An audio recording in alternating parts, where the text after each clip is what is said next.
I will switch gears back to nutrition, but this presentation again will be continuing on an extension of Leanne's presentation, looking specifically with nutrition in terms of energy levels. And just by nodding your head, how many of us are still struggling with fatigue? Yeah, quite a few. Okay. Okay, so is there a link between nutrition and energy levels? Yeah, absolutely. There definitely is. And I think we can all relate back to a time, or maybe we do faithfully, always eat a very healthy diet. And when we commit to a period of that, or trying to live our life eating a very healthy diet, we certainly feel better overall, and we feel like we have more energy. And I think most of us can relate to that if we can, take ourselves back to a time when we have been able to closely follow a very healthy and well-balanced diet. So with Canada's Food Guide, I do encourage you to grab one from out at the front. And it's shaped in the shape of a rainbow. And does anyone know why it's in a rainbow or an arc shape?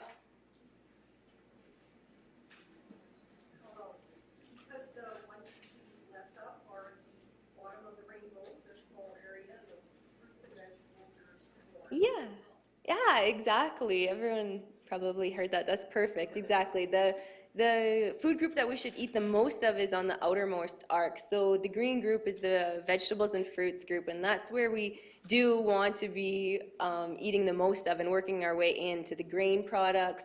Then the blue group is the milk and alternatives, and going into the red group with the meat and alternatives, where we need to be consuming the least amount of.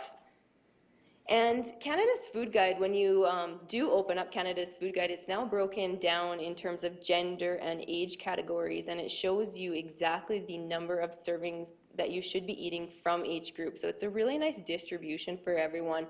And as you open up Canada's Food Guide, it shows across the inside, it shows the amount, what is equal, like what quantity is equal to one serving size. So you can easily relate it back to a very practical tool that you can certainly insert into your lives.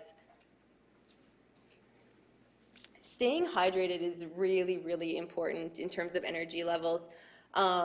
Fluid does a variety of things in our body, but some of the main ones is that it helps to maintain our body's temperature, helps with digestion, it carries nutrients around our body, it cushions organs and joints.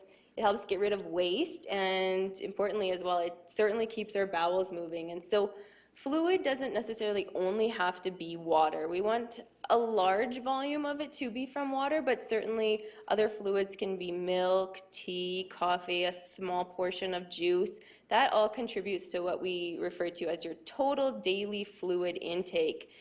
And the amount of fluid that you overall should be consuming certainly does depend on your weight, and in some cases it can depend on a medical condition that you may have, but as kind of a general broad statement, most males should be consuming around 3 liters of fluid a day, and women around 2.2 liters of fluid a day.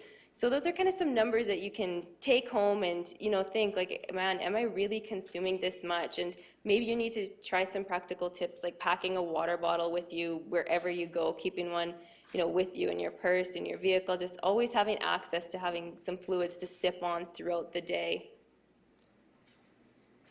What is a balanced meal? This is a very common question, and another good way to use Canada's Food Guide. And we consider a balanced meal when a meal consists of 3 to 4 food groups in that particular meal.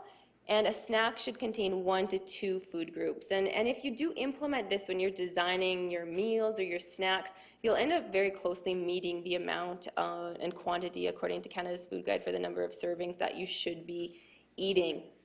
Also pair that with some fluid, and then you're going to be sure to meet your requirements. The important part in terms of snacking with energy levels is it helps to maintain a really steady blood sugar level.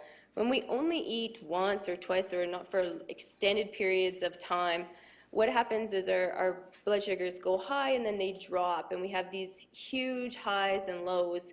And I'm sure we all can relate to times when we haven't ate for an extended period of time and how fatiguing and kind of on edge and grumpy we feel at that moment.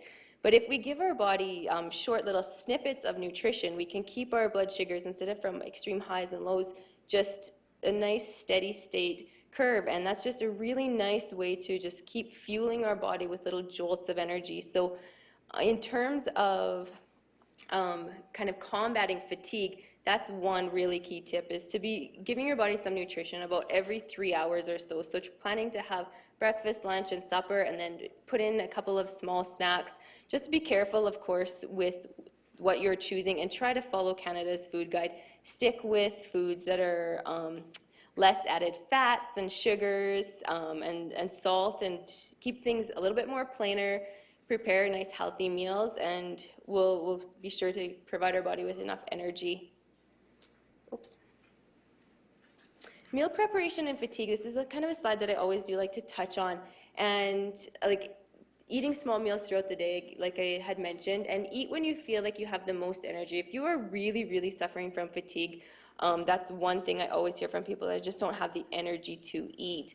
So eat according with your energy graph. You may need to adjust your times that you do eat, and eat at non-typical times, and eat when you do have the energy to do so. And eat what you can tolerate and what is easy to prepare. So if you're suffering from a lot of different symptoms or side effects, or you're just not feeling well, then maybe Canada's food guide isn't the right thing for you to be doing right now, and your diet may for a period of time not be all that well balanced, and you just need to eat something that you can tolerate to give yourself some energy. And once you're healing and recovered and feeling well, then we certainly want to flip back to the heart-healthy style of eating, in terms of what goes along with my previous presentation in terms of cancer prevention. And stock up the freezer with frozen items when you're feeling good enough to cook, and then on the days when you don't have the energy, you can easily pull something. So have a weekend cooking spree, maybe, where you cook a bunch of things or put it in the freezer, or just always when you are cooking, maybe over prepare some things that you can, portion out and stick in the freezer. And then those days when you just get home and don't feel like cooking, we can pull something out that's really nice and easy to prepare.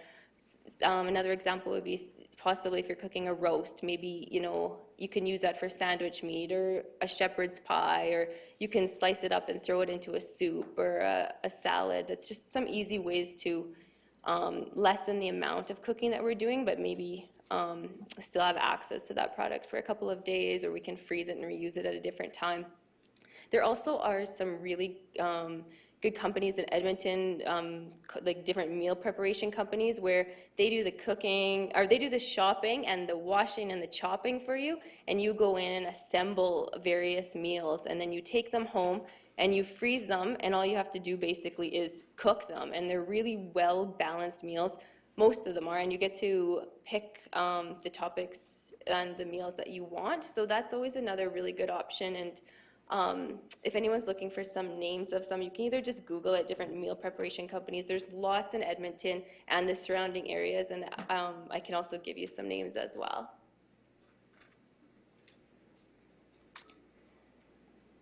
Yeah, and so that's everything for that presentation.